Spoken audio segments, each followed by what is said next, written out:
Hi besties! My name is Angie, this is my channel, Maybe I'll Read Today, and I have a confession to make. I don't like Stephen King. Some would even say I'm a Stephen King anti-fan because I have so much beef with him. It is unreal. And that beef started at a very young age.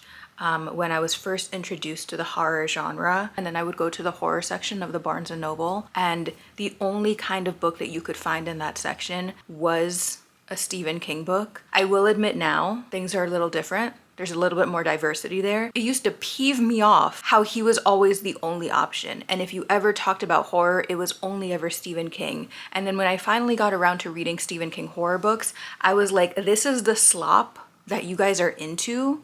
This is the king of horror? Are you serious? Because in my opinion, Stephen King books have this magical way of being both convoluted and lazy at the same time. And some would even argue that he makes a story super convoluted to mask the laziness of the writing. And also in relation to being a lazy writer, I also think he relies too much on like different cultures' lore and different cultures' like mythos to explain his horror, or just like racist stereotypes in general. Talking about things like Pet Sematary, which relies on the like haunted native burial ground trope. I'm also talking about The Others or The Outsider. I don't remember what it's called, but it's the one where there's a person like eating people or stealing children or something to that effect, and then you find out it's El Cucuy. I think his reliance on setting things in the 70s is low-key suspicious because I think it opens the door for him to like revel in the racism and the homophobia and the misogyny of it all. And you could just argue he's like doing a historical accurate representation of the time of the setting he picked. But my question to you is, why does he always pick that setting? Why is he always writing scenes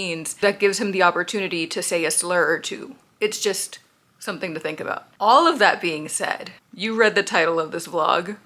We're gonna be reading his longest fucking book. Because while I do not like his horror, I have been told a few times in my life that I may be into his sci-fi fantasy dystopian. It's hitting a little over 1,200 pages. So this will be a time-consuming project. And who knows, maybe it'll change my mind about Mr. King.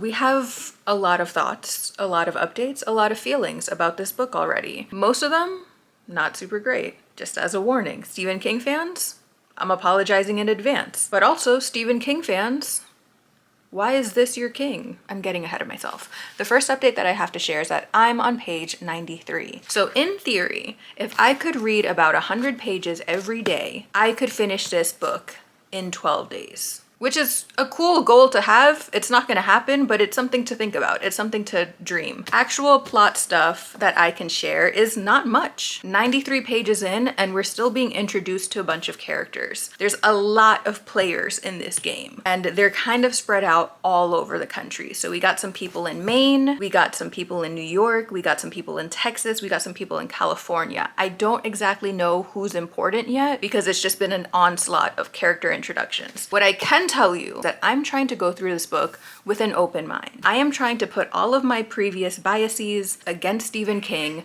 to the side to really just like take this in as it should be taken in. And Stephen King is making it really hard. For one thing, we're 93 pages into this book and Stephen King has dropped the N-word 3 or 4 times already and dropped it with the hard R. To that I say, why? Why even include it in your book? Because, and I don't know if this is better or worse, but as far as I know, all of these characters that have been mentioned so far are white. There have not been any black characters, so there's no reason. I mean, there's no reason for a character to be dropping the N-word at all.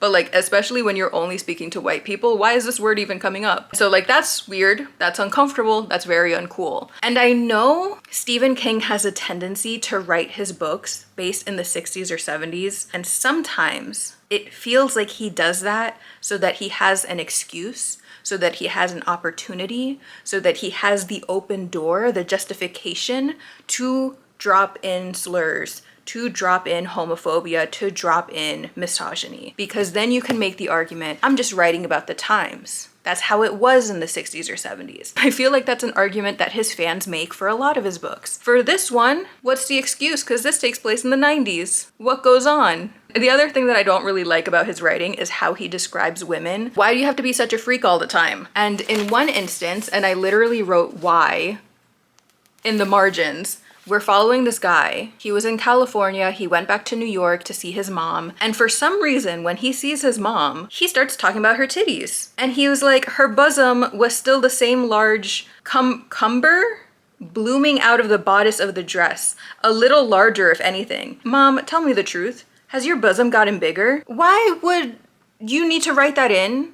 And especially, why would you need to write that in about a character thinking about his mom? That's so weird. I don't have anything else to say, just like, why? Why is that a choice that you're making? In any circumstance, but especially in the case of a son talking to his mother. What is wrong with you? So we're not starting off on the best of terms, but I am willing to keep going because the actual plot is interesting to me. Unfortunately, the sci-fi dystopian shit is kind of working for me because this book is about a virus. It's actually really funny to me that I was like, I want a world building book to like escape from the real world. And then I pick up the book that's literally like COVID 2.0. And of all the bullshit that I've read so far, the chapter that I enjoyed the most was actually chapter 8, where it wasn't following any of the characters at all. It was like following the virus, because basically the book started off with this guy named Charlie. He works at a military base. Something went down, this virus was spread, and he left the base to pick up his family to try and escape. But he was exposed to the virus at the military base. When he goes to pick up his family, he exposes them. They drive out to Texas, crash into a gas station, exposes all of the people at the gas station. And this chapter kind of follows how this virus has been spread since that gas station crash. So that's how we started, from California to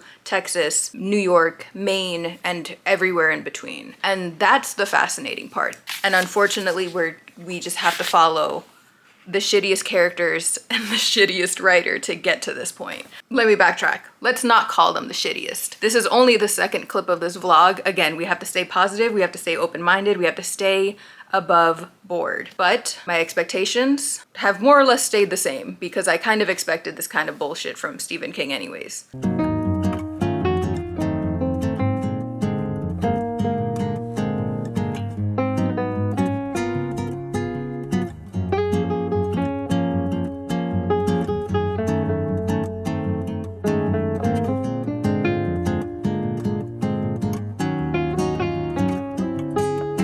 It's been about a week since our last update. We have finally made it to the 229 mark of this book. I have a lot of thoughts. I have a lot of notes. So I'm just gonna go through my notes and hopefully it's coherent and hopefully it's great, and that'll be the update. So regarding the actual plot, or at least regarding the way it's written, the fact that it's taking 200 and something pages for it to finally pick up is kind of a little bit absurd to me. The writing style is like super meandering, it's kind of tedious, and each chapter we're jumping from state to state and we're kind of just like checking in on these people. And I'm sure at a certain point all of these people will come together in one space, but it just hasn't happened yet. So it's just a lot of traveling.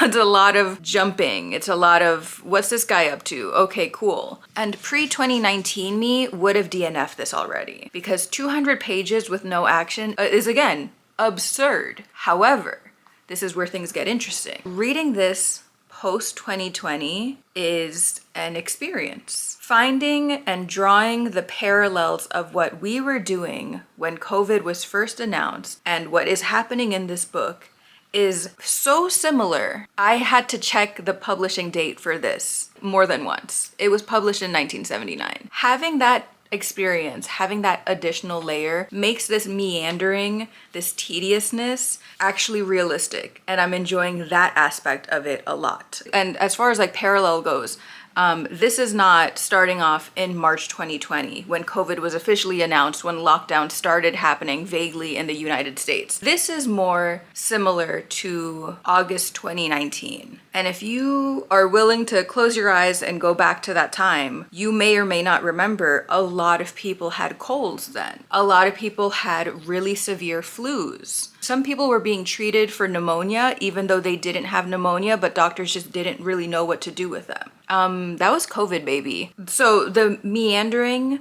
the slow spread of the virus, the media controlling the narrative, and instead of saying, hey, there's this new disease, just reminding people to get their flu shot. Like, this is all so real that I'm just in awe. Another thing that I like about Stephen King's writing, which is not a sentence I ever thought I would ever say, he is very good at writing working class blue collar people. He understands the struggles, he understands the circumstances, he understands the choices that working class people would make in a pandemic such as this one. Because one of the reasons why the virus is spreading so quickly is because a lot of the people who got sick are working class. They do not have the privilege to take a week off of work. They don't have a primary care doctor. They don't have health insurance. So these characters who are getting sick are like, I ran out of sick days. I can't afford to take a day off of work. I'm just gonna pop in an aspirin, drink some tea, and hope for the best. And then the virus spreads to everyone at work. And I feel like that's exactly what was happening in reality because people didn't have sick days. They were being threatened by their employers, hey, if you don't show up at all. So they had no choice but to pop in an aspirin, drink some tea, and show up to work. And then COVID is spreading everywhere. And then whatever this virus is called is spreading everywhere. So I think he's really good at understanding the class and power imbalances in the US. And I think he's very good at writing working class struggles. I actually have one last positive thing to say and then we can move on to the negative stuff. But the positive thing is that since we last spoke, we have not had any more racial slurs. So that's an improvement. Would some argue that we didn't need the racial slurs to begin with? Yes. And I would be arguing right next to you.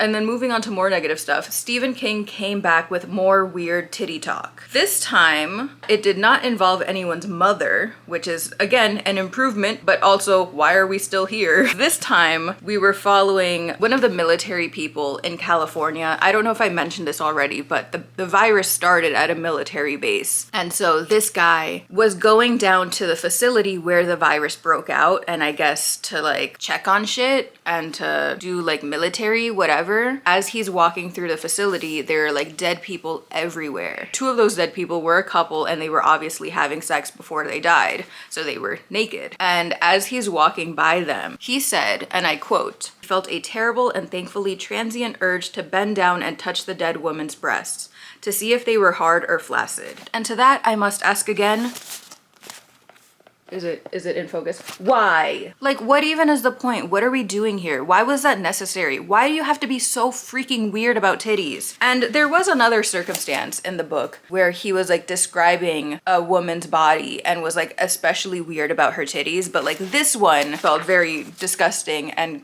crummy and ugly the way that the mom comment felt. Like, just simply why? Let's see. I mixed up my notes.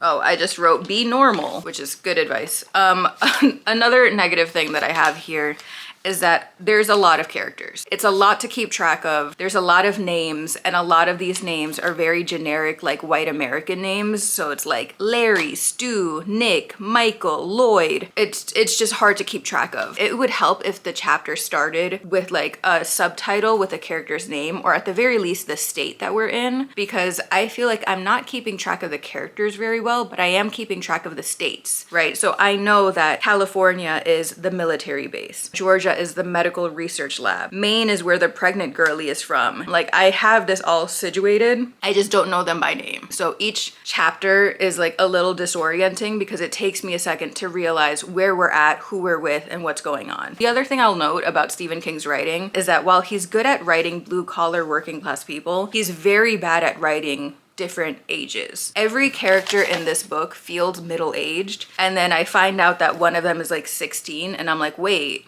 really? Are you sure about that? Because she has the same tone, the same cadence, the same manner of speaking as a 54-year-old man from Texas. who sounds exactly like a 25-year-old man from New York. And that's what makes each chapter a little disorienting as well, because like they all sound the same. It's kind of like suffering from Instagram same face, but it's like instead of Instagram models, it's just all being written by a middle-aged guy. We actually do have plot development.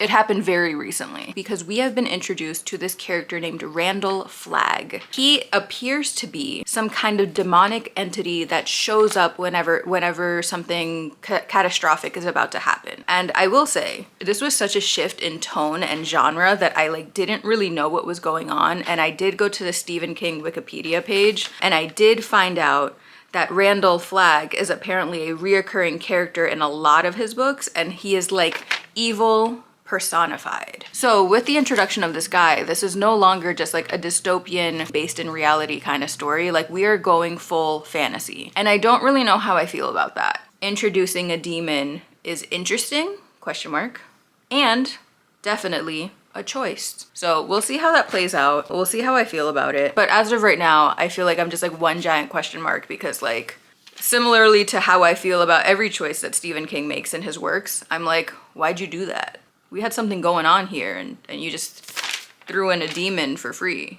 No one wanted that.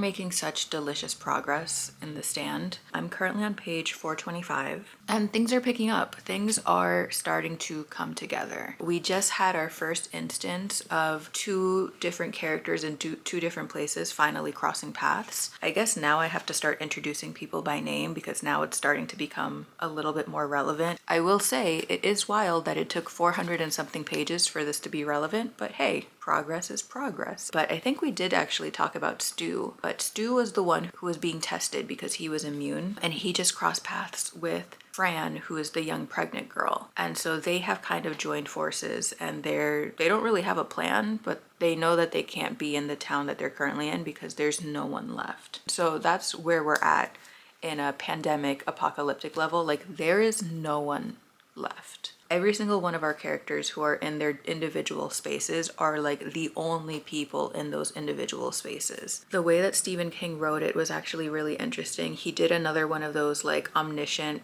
POV chapters that just kind of explained the impact of the virus and not about like the characters themselves. And I do find myself to really enjoy those chapters more than anything, just because none of these characters are super likable. They're just like all people. But I guess by not being super likable, you can argue they're real.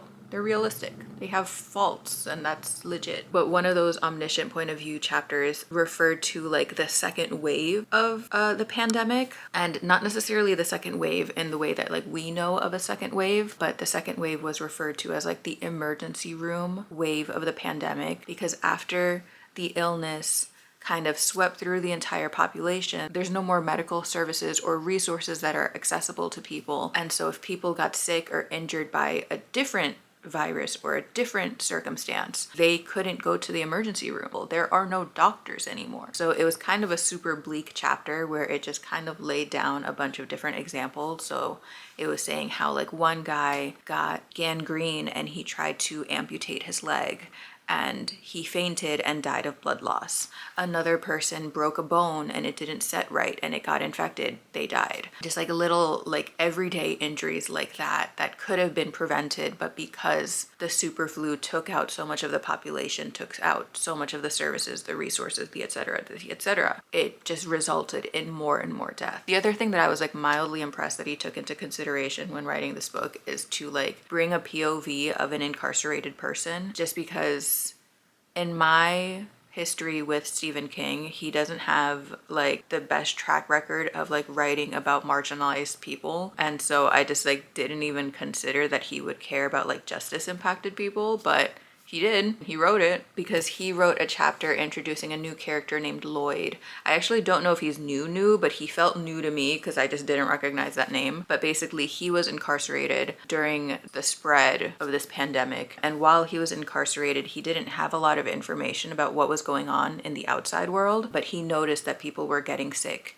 People were being taken out of their cells to be taken to the infirmary, and then they weren't being brought back. There were less and less correctional officers over time. Everyone was getting sick. And luckily for him, he was like noticing this pretty early on, so he started like squirreling away food.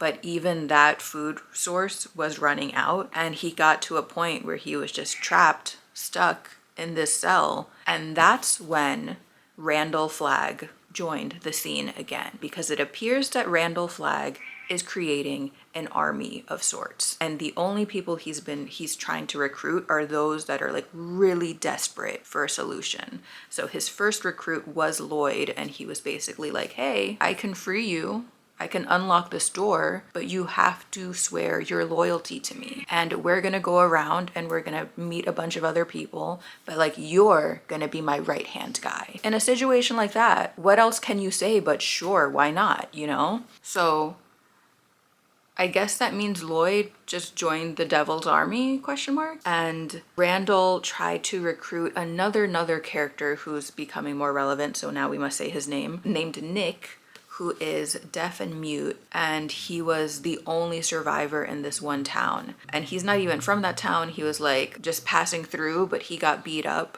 by a bunch of people on the basis that he was deaf and mute, and they just decided to target him. But because he was so heavily injured, he had to stay there to get better. So Nick was dealing with blood poisoning, and he was so sure he was gonna die. And that's when Randall started appearing into his dreams and was saying like, hey, my name's Randall again, how you doing? I can heal you of your blood poisoning, and I can also do you one better and give you your hearing back and let you speak again. All you have to do is swear loyalty to me. And Nick almost did it, but in this dream world, he was like interrupted by this other person named Abigail, and she's this older black woman, and she appears to be psychic. She appears to be maybe God, question mark? Because this is starting to feel like a devil versus God kind of situation. So if like Randall Flagg is the devil, I think this woman, Abigail, is supposed to be God, which I think is interesting, but in some ways feels like it may potentially teeter into like the magical healing black savior, that trope that is like super racist. And I just think it's interesting that when a white author wants to write a black character and they don't have the experience of like writing them like human beings, like normal people, they fall into this thing of like trying to make them seem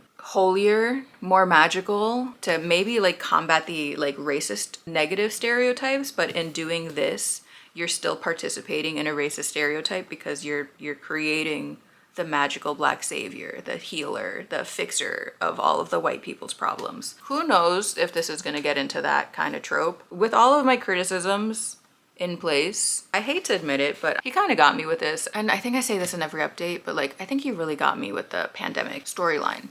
And so like, I'm invested and I'm intrigued, and he freaking wins this time, maybe. We don't know what the final rating is. I feel like right now I'm teetering on like a 3.75. Maybe it can change. Maybe it'll go higher. Maybe it'll go lower. I don't know. I don't have my book in front of me. I actually don't know where it is. It's been a couple of days since I read The Strand. The Stand, I think I'm on page 500 and something, if not 600 and something. I don't remember what page I was on in my last update, so I don't know how much progress we've been making, because straight up, this book is long. Straight up, I need multiple breaks from this book, and I've been reading a lot in between. Like every single time I feel too overwhelmed by like the sheer size of this book, I pick up something else to like calm my brain down. We have been introduced to new characters. We have a Nadine. We have a Joe. We have a Lucy Swan. I'm sure we're going to be introduced to a lot more. It is overwhelming how many characters we are being introduced to. But at the same time, we also have been losing some characters. I don't even know if we spoke about her at any point in time, but we had a Rita and we lost her. I think that's the only character who's died. I'm not sure. I can also tell you that the last chapter I read was following Mother Abigail, which we spoke about in the past. I don't know if we named her by name, but we spoke about her. She is the elderly Black woman who's living in Nebraska, who's like appearing in people's dreams, and who I fear is going to become something of like the magical voodoo stereotype kind of character. And also in a lot of ways that like mammy stereotype, because she's an older woman. She's like taking on this like maternal role for all of these sad little white kids who have survived the plague. So still unsure how I feel about that. But we have been introduced to her. She is apparently 108 years old. She was born in like the late 1800s. And in her chapter, in her introduction chapter, she was talking about her life and like all of the moments and historical events that she lived through, which is kind of buck wild. It really emphasizes to me the importance of like speaking to your elders and just like learning about their life, because it is crazy how much they've lived through. Like, I know Abigail is a fictional character, and so nothing that she goes through is actually real, but it reminds me of how when I spoke to one of my work grandpas, like in between tours when we worked at a museum together, he was telling me what it was like to like grow up in Harlem in the 1930s. I don't know if that math is correct. It's probably not. In the 1950s. I actually don't know how old he is, so that math might not be super accurate, because a gentleman never tells his real age. My point is, there's a lot of history there, and I feel like we should be talking to our old people. They have a lot of experiences, they have a lot of knowledge, they have a lot to share. So I guess that's all I have to say as far as an update. I'm going on a trip soon, and by soon I mean in the next couple of days. I don't think I'm gonna bring the stand with me, even though that would be ideal, because I'm gonna be on a train for several hours, but it's a really big book, it's really heavy, and I don't think I want that on my person. It doesn't matter to you, because the way I'm gonna edit this is gonna just be back to back to back, but we're taking another hiatus in this vlog. And hopefully something will happen soon. Like, it's kind of wild to think about that we are about 600 pages in, and I don't know what we're doing here. And I don't just mean in this book, I mean in this vlog. What are we doing here? What are we sharing about this book? I don't know, because not a lot has happened. And I think I kind of like it, because again, if I'm reading this book with the context of COVID, a lot happened on a like grand society scale, but like when you get really granular and you look at one individual person in the year of 2020, you can argue not much has happened. Whether you were working from home or whether you lost your job or whether you were an essential worker, your day-to-day life didn't really change. Either you just had to show up to work anyways and live as if there wasn't a huge global pandemic happening, or you were working from the safety of your home and you had to pretend a global pandemic wasn't happening. In that way, mirroring real life society, I kind of like that.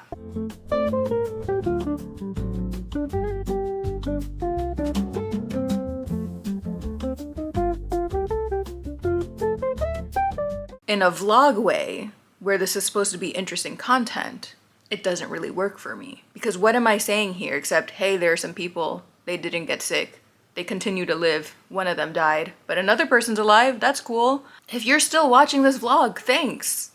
Because I don't know where it's leading us yet. I'm spiraling a little bit, so I'm gonna go now.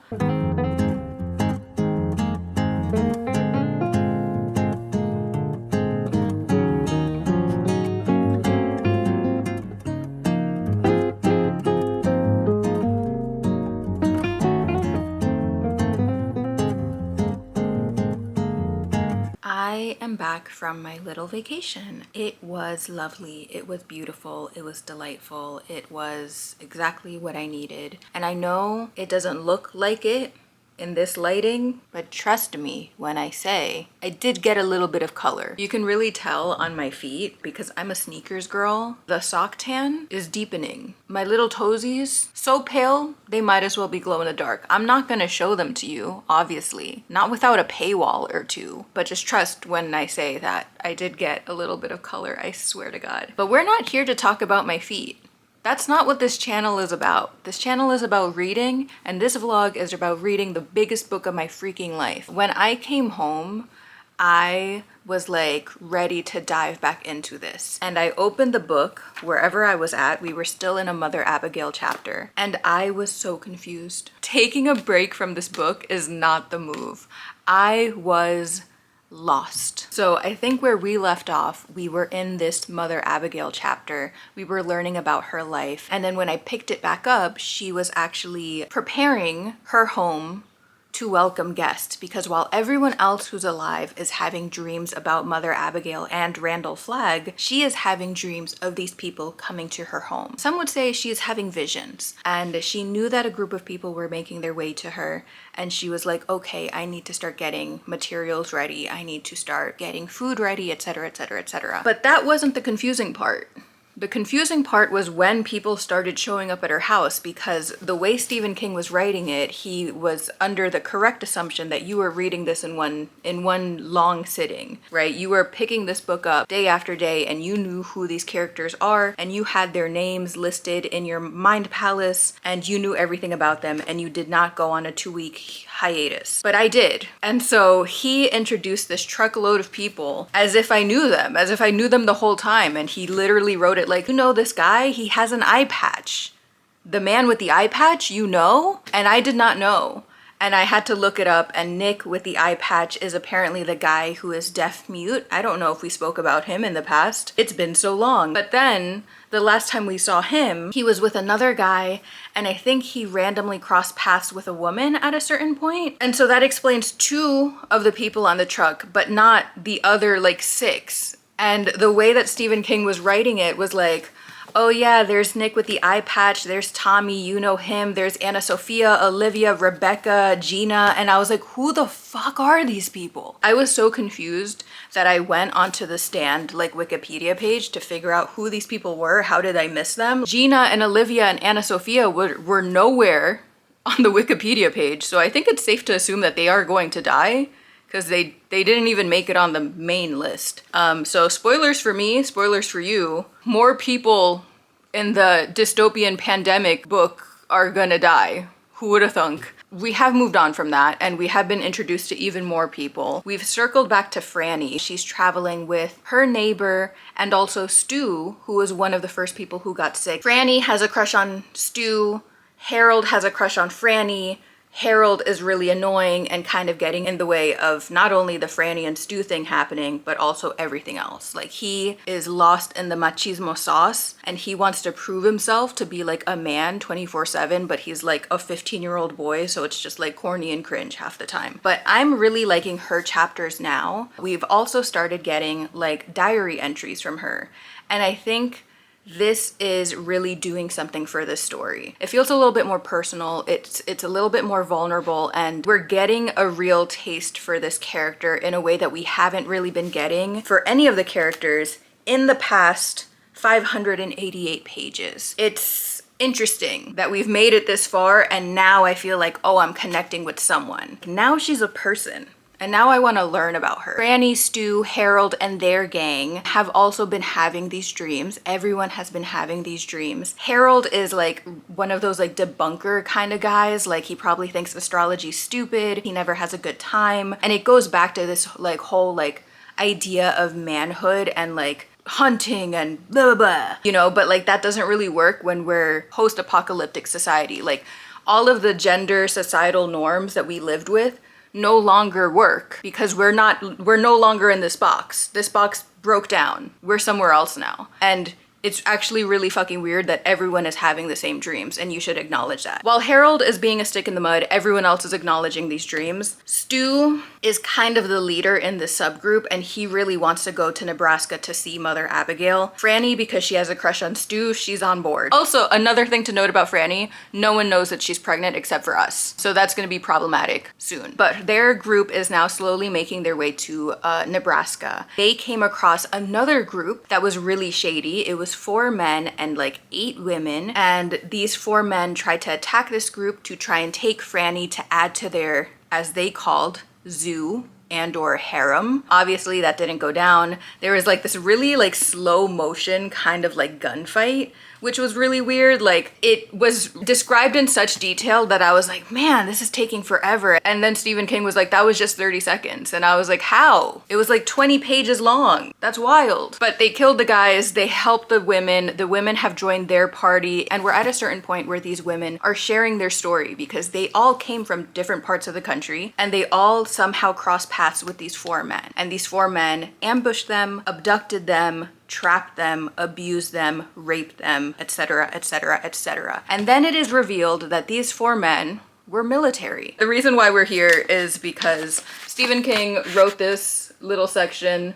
that feels unfortunately very relevant in our world. And I'm just gonna read it to you. This is Stephen King's opinion. This is Stephen King's words. I'm just a messenger. Their job had been media relations, which was an army euphemism for media suppression. When that job was pretty well in hand, they had gone on to crowd control, which was an army euphemism for shooting looters who ran and hanging looters who didn't. So, something to think about. I'm gonna continue reading this. I have a work grandma lunch today, so I'm not gonna read a lot of this, but I am gonna take it with me because, you know, some days a work grandma lunch is done in an hour and a half, and then I have the afternoon to myself, and some days I don't get out of there until 6 p.m. It's really like touch and go with a work grandma lunch date. The exciting thing about this one, though, is that I have a present for them. My work grandmas have a habit of showing up with gifts, and I'm always caught off guard even though this happens every time. And I just feel like such a dingus just sitting there with no presents. But this time things are changing. And this time I bought a lot of like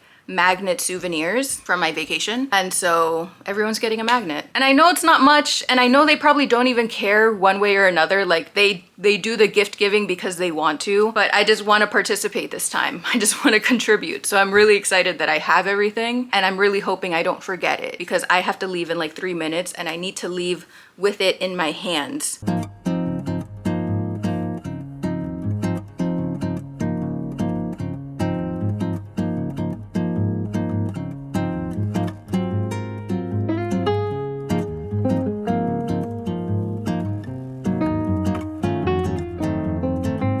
Can you believe that it's June? And first of all, we're still in this vlog. I think I started it in May, maybe even April. Also, can you believe it's June and I'm wearing a sweater to work? That's wild, that's disgusting. But also, can you believe that this book is actually getting kind of good? It only took us like 500 pages of slop and misogyny and casual racism, but like now we're getting somewhere. Now I'm like tabbing shit. Can you see that? It's only 2 tabs, so it's not that impressive, but like now we're having a dialogue. Now we're getting into it. I'm currently on page 830. We're all in a concentrated place now. All of the personalities that we have met are interacting, and now there's like meaning to this, right? Before it was just like, who the fuck are these people? Now it's like, oh, they're trying to create a society. And it's actually giving The Walking Dead in a lot of ways. And like, while I didn't love The Walking Dead for a lot of reasons, the things that I do love about The Walking Dead and about certain medias in general, and just like as a thing to think about, is the creation of a society. How much do we want to keep from the old shit? What can we change to make it better? Which is exactly where we're at in the Mother Abigail town, which is actually referred to as Free Zone. All of the characters that we have met thus far have created something of a committee. And the idea of this committee is to reintegrate the US Constitution, the US Bill of Rights, the US's idea of a democracy. And it was actually really funny because while they're talking about having a republic and a democracy, etc., they're also like, well, there's only 400 people here now, but if it continues to grow, it's going to be really hard to have like an equal, everyone is represented democracy. So what if we kind of rig this and form an election so that this committee becomes like the permanent committee for the time being? I genuinely thought it was really funny because like they were speaking all this good stuff about equality and justice and transparency and democracy and blah, blah, blah. And then they were like, but in order to do that, we got to be a little sneaky snaky.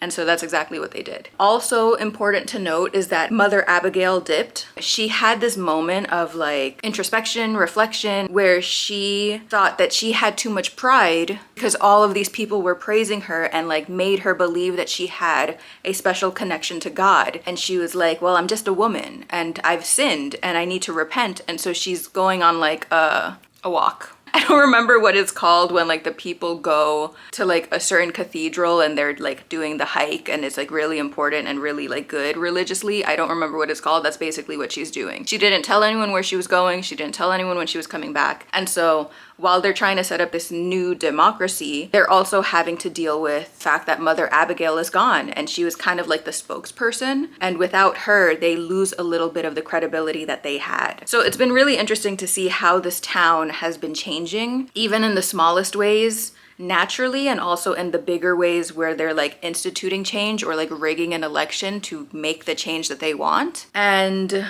that's been really cool. Harold update, if anyone is curious, he is an incel. Thank you so much for asking. He's kind of the worst. He's being a sneaky snakey. He's being a weirdo loser. He thought about leaving the free zone to go with Randall Flagg and his whole gang. Then he had this like moment where he was like, well, if I stay in the free zone, I can be kind of like a spy and I can tell him what's going on somehow, because if Randall Flagg can reach out to me in my dreams, maybe I can reach out to him. There's also another woman who's having a similar situation with Randall Flagg where she's been kind of Nosferatu'd in a lot of ways. Like as a young person, she had a lot of dreams of this man, and this man saying, you are mine, I want you, you have to be pure for me. If you do anything before you meet me, I will kill you, you are dead to me, etc., etc. And this has been kind of haunting her whole life. And now, post-pandemic, she kind of finally connected the dots and realized the man in her dreams, not the man of her dreams, the man in her dreams was Randall Flagg this whole time. So now she's kind of like conflicted. She's like, do I want to follow this evil who is promising me so much, but who I know is evil? Or do I fight this temptation and stay in the free zone? And if I stay in the free zone, what do I have going for me? Like, I don't have a family, I don't have a partner, I don't have a community.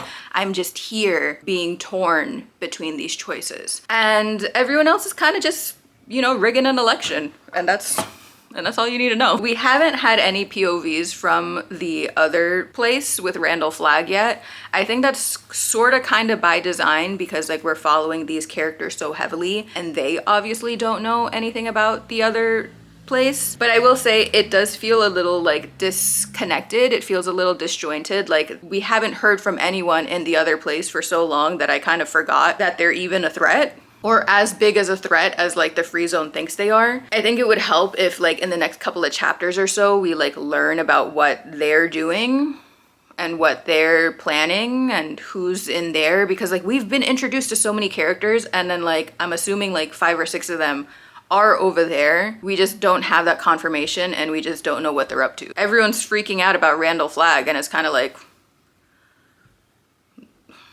okay. The little bit that we did learn is that he's something of a Machiavellian kind of character. Some would say a dictator. And if people go against his rule, they get immediately crucified. A lot of religious stuff going on here. The other little things I want to share with you is just the 2 tabbies that I marked up because I thought it was really interesting. Stephen King sure knows how to write words, and a whole lot of them. And eventually he does come across a line of words, a full sentence that really captures something. So in this context, on page 279, 2 of the people in the free zone are talking about the future of the free zone, and also if the people who are here are kind of like crunchy granola, what does that mean for the people who ended up over there? And this guy who's a sociologist who has been kind of like dissecting this whole thing this whole time, I think he's my favorite character just because he gets like really into it. But basically he says, I think he's gonna get most of the techies. Don't ask me why, it's just a hunch, except that tech people like to work in an atmosphere of tight discipline and linear goals.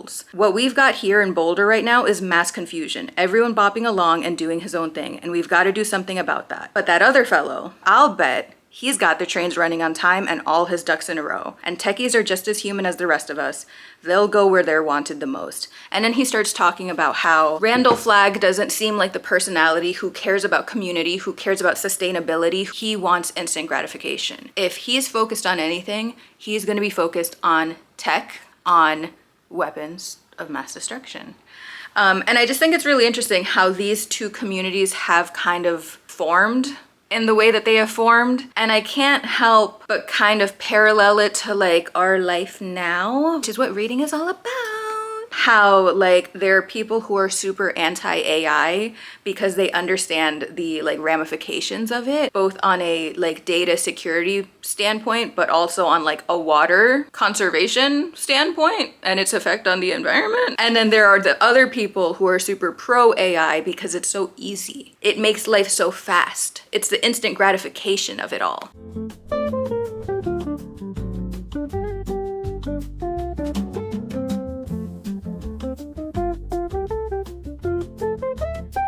And I just think it's neat that he wrote this in like, what, the 80s? And we're having the same conversation, but different all the time. I mean, it's not neat because it sucks, but it's kind of neat on a historian kind of perspective in a fucked up way.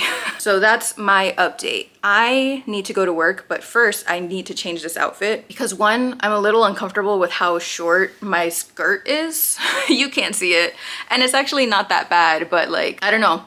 I feel like this dress used to fit me a certain way last year and now it's fitting me a little bit more fitted and a little bit more shorter and it's making me a touch uncomfortable. And also this is actually getting a little warm. So although it's gray and overcast and disgusting, it's also really humid and a little hot and a little muggy. So I need to switch some stuff around. And I'm gonna be late, but it is what it is. Hey besties. Oh wait, no, this is the same video. Fuck, we're still here. We are on page 1000 of Stephen King's The Stand. Hold your applause because we still have 200 something pages to go. But we are so close to the end and that is so exciting. Whether or not I love this book by the end of it, it just feels like such a huge accomplishment to have made it this far and to know that I am going to finish it. We are going to do it together. But it has been a ride. And this isn't the concluding clip. Obviously, we still have 200 pages left.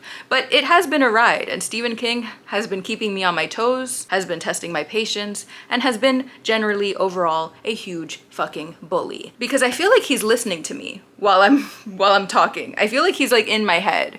Because as soon as I say, hey, this plot got interesting, dare I say I'm eating this up, he delivers 100 pages of the most boring plot developments of all time. It just kind of feels like, do you want me to enjoy myself, Mr. King? Or like, what goes on? Because after my last update, we had like 200 pages of just like Harold. Harold is by far my least favorite character. Nadine actually might be even less so.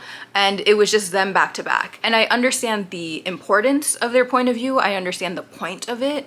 But I was like, man, switch it up a little. Give me some Larry. Give me some Leo. You don't know who Leo is. I don't even know if you know who Larry is. But like, give me something. But Harold and Nadine, as we've discussed, is being possessed by Randall Flagg. He is in their heads. He's encouraging them to do some shitty stuff in exchange for like promises of fortune and love and sex and what have you. And so as this is happening, Nadine has been fully Nosferatu'd, like that's her man. She doesn't like that that's her man, but that's her man. But Harold doesn't have the same stakes as Nadine does.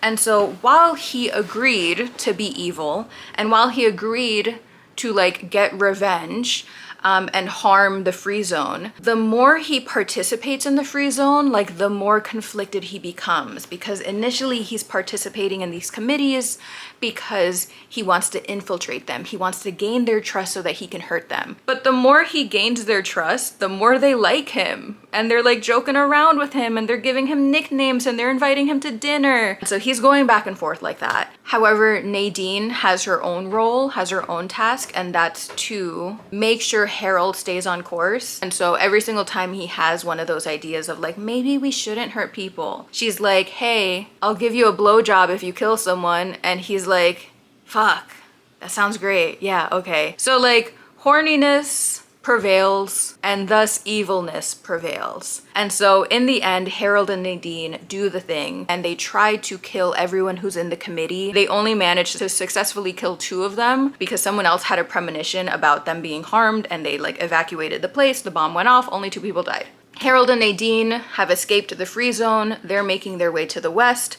That's all well and good. Boring to read, but well and good. Now it's over. Now we don't have to read about them anymore. And so things have started to pick up again because while all of this was happening, as you know, Mother Abigail was missing. She comes back. It's very like Resurrection of Christ vibes at the free zone. This book has gotten very biblical in the past 500 pages. I feel like it's always been biblical. We had a lot of that like white American middle class suburban Christian vibes. I just assumed that was Stephen King writing what he knew, but like it's becoming more and more prevalent and more of a theme in this book. Abigail coming back was very Resurrection of Christ. Everyone is super stoked except for some people, because Abigail didn't come back like healthy and reinvigorated and well as Jesus did when he got resurrected. She came back malnourished and she came back dehydrated, and they described her as looking more like a mummy than like a living healthy human being. And the Free Zone, once they see this, start to lose even more faith. Now that Abigail is back but she's weaker than ever, they're like, this is just an old lady at the end of the day.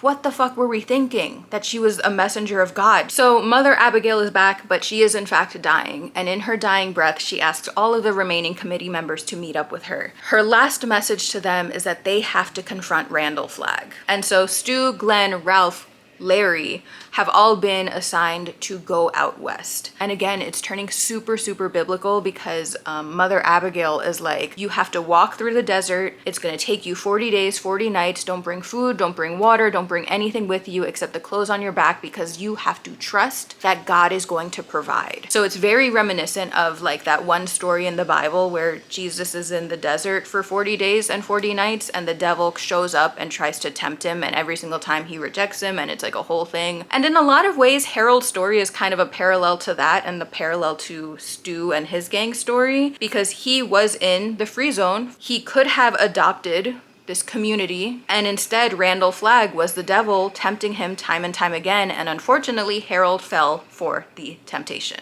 That was a lot of info dumpy stuff, and yet we still have 200 pages left. That actually concerns me a lot, because like Stephen King just introduced this last quest, this final leg of the story, this final confrontation, and there's only 200 pages left. If this was any other book by any other author, 200 pages would have been more than enough to conclude a story like this. But given the fact that it took us, I don't know, like 400 pages to actually get the story going, and another 300 to actually get like the conflict going, I'm just concerned that 200 pages isn't enough. I'm hoping we get somewhere by the end of this. I hope it's not just 200 pages of him talking about titties again. But he is due for a titty scene, because it's been like, what, 600 pages since I last complained about him being weird about titties? So my fear is that this book is going to be open-ended, and I'm going to be incredibly unsatisfied. Because if he wrote this many pages just for it to be an open-ended story, that's gonna piss me off. You spent 400 pages talking about titties and saying racial slurs, but you couldn't add 500 more pages to finish your story? Come on now. Or it's going to be open-ended and there's a sequel to this. I actually don't know if this is a series or if this is a standalone. I can tell you, if this is a series, we are not continuing it. I can't do this again. I know I'm judging preemptively, so like maybe I should just stop this update here and just keep reading and see how it goes, but like it just doesn't feel like enough given how long it took us to actually get here. Like it's either gonna be super rushed, a sequel, or open-ended. And I don't think I'm gonna be satisfied with any of those.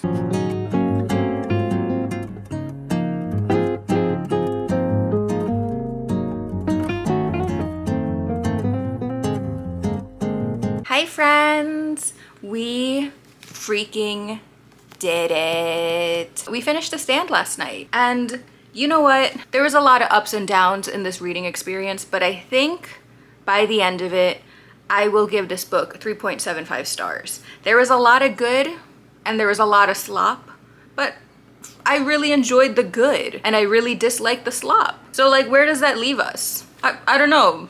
I mean, it leaves us with 3.75 stars, which I feel is generous, is good, it's fine. I will say I enjoyed the second half of the book way more than I enjoyed the first half. And I would even say I wish we edited the first half to be less daunting, and then like whatever pages we lost from the first half, we could have added to the second half so that we could have had a more robust ending. Because all of the fears that I had for the last 200 pages came true. It felt super rushed. It was left super open-ended, and it also kind of led to like not a direct sequel, but like a sequel, a spin-off to another Randall Flagg story in the Stephen King universe, which we knew was gonna happen because we knew Randall Flagg is a reoccurring character in his literary universe, but it was just kind of like, whatever. And it especially felt rushed because each chapter, like moving forward in the last 200 pages, was like, hey, here's this character, remember them, this is how they died. It was less a story of following them and more of like a summary, but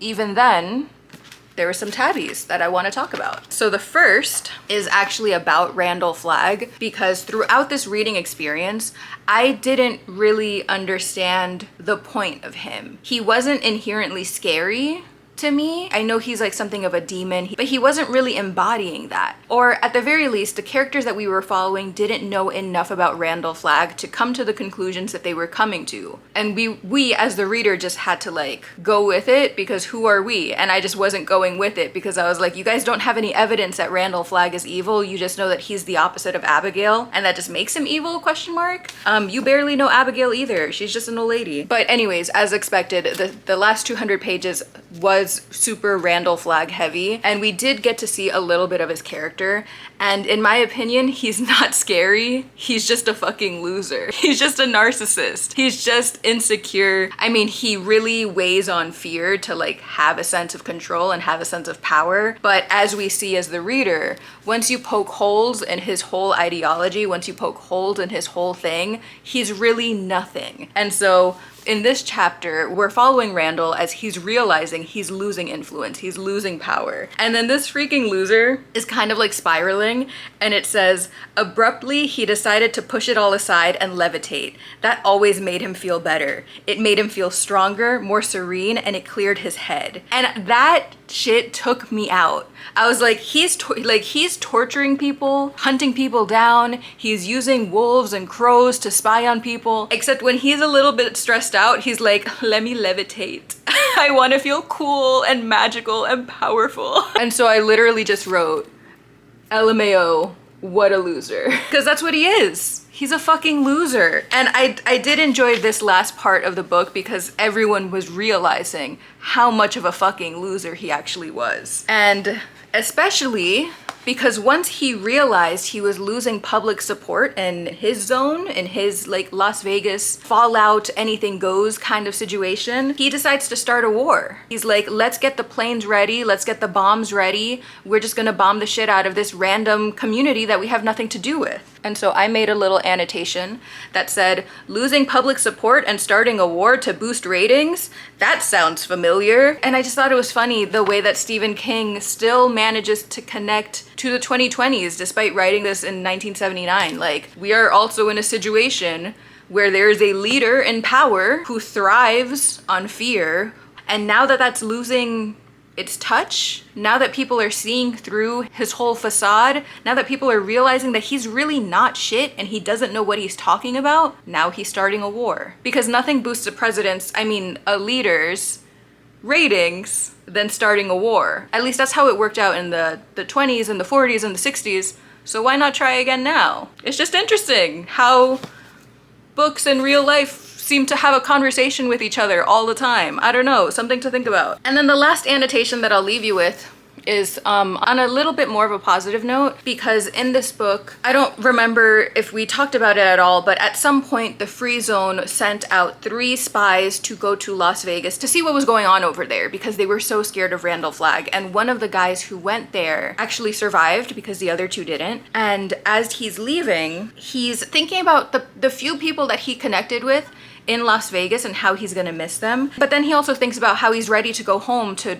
actually reunite with his loved ones. And he says, that was what was missing back there in Las Vegas, he decided. Simple love. They were nice enough people and all, but there wasn't much love in them because they were too busy being afraid. Love didn't grow very well in a place where there was only fear. And I just really love that line. I feel like so much of this book is about chaos and good versus evil, and at the core of it, it's actually about community. And it's actually about taking care of each other and loving each other.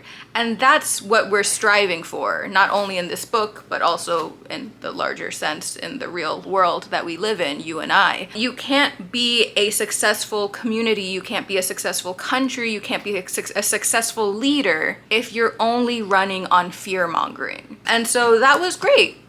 And I really like that that was like the over-encompassing like vibe and theme of this book. It took a lot for us to get there, but when we finally got there, I was like, hell freaking yeah. So this was a journey. This was great. I enjoyed a lot of it. I will also just add, to end on a slightly more bummer note, last 100 pages, Stephen King went hard with the slurs again, and for the 4th or 5th or 10th time, I must ask why. He got it out of his system in the first 100 pages. We were cool, we were chilling, we were vibing for like 900 pages, and then suddenly slurs, misogyny, homophobia, ableism, just hate to be there. But when the message is about love and community, you know, I gotta acknowledge that even a little bit. Thanks for going on this journey with me.